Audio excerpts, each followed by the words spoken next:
이 당연히 국민적 의혹이 있는 곳에 청문회를 안 하는 게 문제죠.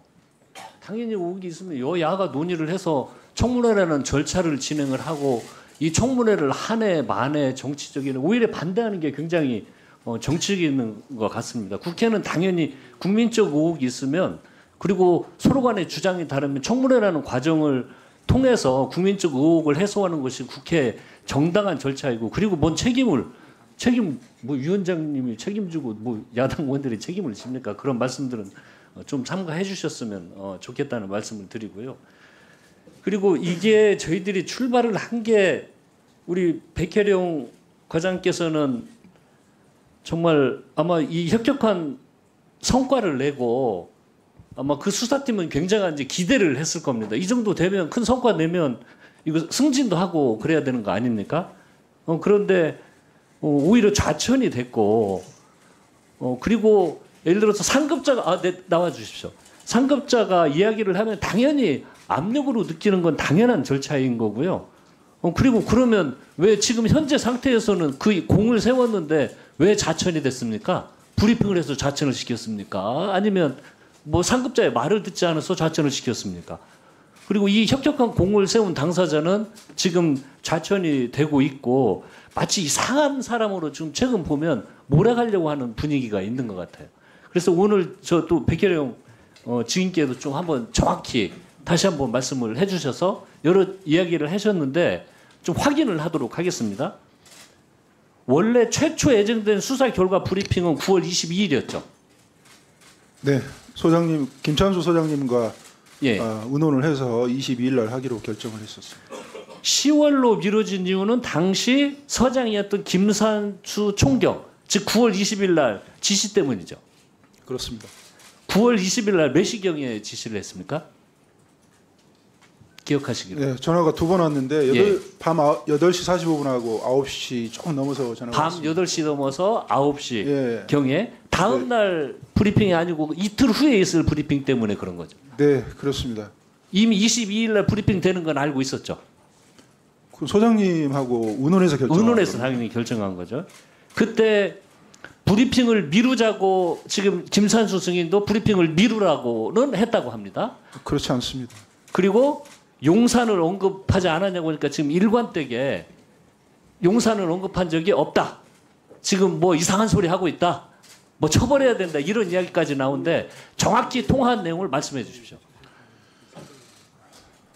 그 서울청장께서 9월 18일 날 찾아오시고 나서 그때도 국회 쪽에 집회 시위가 많아서 한참 바빴고요. 예, 20일 날 그게 어떤 네, 통화 9월 내용만. 19일 날도 국회에 나가 계셨고 소장님이 예. 9월 20일도 국회에 나가 계셔서 제가 뵐 수가 없는데 그 이전에 소장님하고는 이 브리핑을 하기로 약속을 했고 의논을 했고 브리핑이 끝나고 나서 인천공항에 조용히 가가지고 현장을 한번 검증 한번 해보겠다. 그 부분까지 약속이 됐던 터였어요. 근데 8시 20일 날 8시 45분에 전화 와서 브리핑 할 거냐고 갑자기 물어서 제가 깜짝 놀랐어요. 그래서 아니 기자들하고 약속했는데 당연히 해야 되는 거 아니냐. 그리고 나서 이제 그 9시 조금 넘어서 전화가 오셨고 제가 그 브리핑을 진행할 수밖에 없는 사정을 설명을 하니까 용산에서 알고 있어서 심각하게 보고 있다.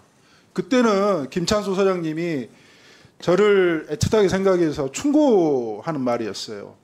저하고 같이 그 마약 사건을 진행해 왔고 백혜룡 과장의 공이 아니고요. 수사팀의 공입니다. 그 수사팀을 누가 꾸렸습니까? 김찬수 소장이 꾸렸습니다. 저는 그 김찬수 소장의 명을 받고 그 명령을 수행한 사람이고요. 김찬수 소장과 저와 수사팀의 공이지 저의 공이 아닙니다. 그 공을 배신하려면 어떤 의도가 있어야 될 거 아닙니까? 그게 바로 용산이라는 겁니다. 그러니까 증인의 말씀을 들어보면 당일날 두 차례 전화 8시 45분경 9시 넘어서 전화가 왔는데 45분경이 아니고 9시경 통화에서는 이 용산에서 이 사건을 알고 있다. 심각하게 보고 있다라는 이야기를 분명히 했다는 거죠. 그렇습니다. 9시경 통화에서요. 두 번을 통화를 했는데 9시경 통화에서 김찬수 승인 9월 20일 밤 백혜령 경정에 용산 언급했습니까? 안 했습니까? 안 했습니다. 3번 통화했습니다. 제가 확인한 바로는 19시 33분 카톡 보고 받고 38분에 문자 보고를 받고 39분에 제가 검토 후에 피드백 하겠다는 전화를 했던 것 같고요. 45분에 두 번째 통화를 하고 한 40여 초, 자, 21시 그게 3분에 네, 30분에 용산 언급 안 했다. 전혀 안 했습니다. 방금 김산수 증인은 언급을 안 했다고 합니다. 백혜룡 증인, 이 김산수 증인의 발언에 대해서 어떻게 생각합니까? 자, 뜬금없이 이 사건 수사하다가 용산 얘기를 들었는데 예. 그게 일반적인 얘기입니까? 그러니까 이게 통상 그것도 밤중에 전화해서요? 그렇죠. 다른 이야기를 일반적인 이야기를 하면은 특히 상관 이야기하면 기억하기가 쉽지 않습니다. 근데 용산이나 대통령실이나 아주 특이한 사항들에 대해서 이야기를 하면 기억을 못할 수가 없는 거죠. 그런 특이한 상황에 대해서는. 그래서 지금 그리고 저는 믿음이 가는 게 진술이 초기부터 지금까지 계속 일관됩니다. 일관되게 진술을 하고 있고 저는 그래서 신뢰가 가는 이야기라고 생각이 들고요. 그러면 지금 안 했다, 받았다, 용산 이야기를 했다. 두 분의 의견이 갈라집니다. 둘 중에 한 분은 위증을 하고 있는 거네요. 그죠? 그렇습니다.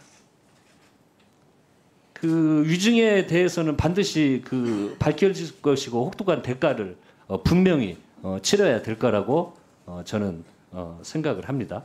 그리고 방금 말씀하시면서 그 22일 날 브리핑을 할 것을 이미 다 예상하고 계획하고 보고를 했다고 그랬죠.